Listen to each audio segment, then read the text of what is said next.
Dans cette présentation, nous allons travailler à partir d'un fichier 2D qu'on va commencer par ouvrir. Donc dans SpaceClaim, on est capable d'ouvrir du DWG ou du DXF. Et une fois chargé, on va pouvoir accéder à l'ensemble des calques qui figuraient dans le document d'origine pour pouvoir les cacher, les supprimer, afin de mieux visualiser notre projet. On peut rester tout simplement en 2D si on souhaite copier des éléments, en dessiner, sauvegarder notre fichier en DXF ou en DWG.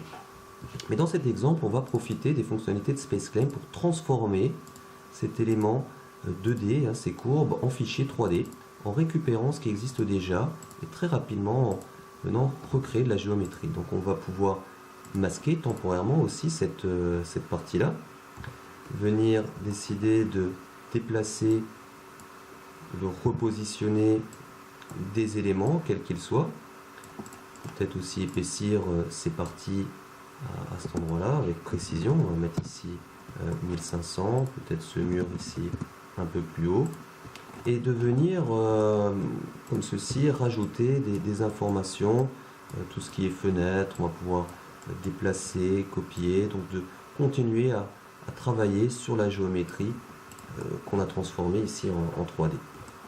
Alors j'en profite pour vous montrer 2-3 petites choses en tôlerie également. Donc si on souhaite ici faire un piquage, on va pouvoir venir se servir des fonctionnalités de combinaison de géométrie. Par exemple celle-ci, je vais juste la montrer un petit peu. Et au préalable, de venir créer une fonction de coque avec l'épaisseur peut-être de 10 qu'on aimerait sur ce tube. On vient diviser cet élément à l'aide de notre tube pour venir supprimer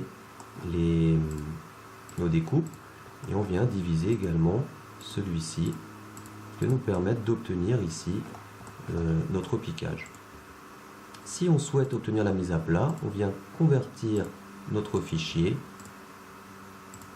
l'ouvrir peut-être à 50%, ce qui va nous donner la possibilité d'obtenir la mise à plat. Et ainsi de suite, on va pouvoir modéliser, retrouver nos contours, les transformer, les épaissir,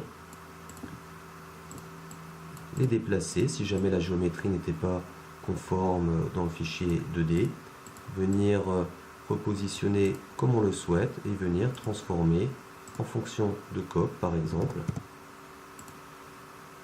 pour venir creuser cet élément.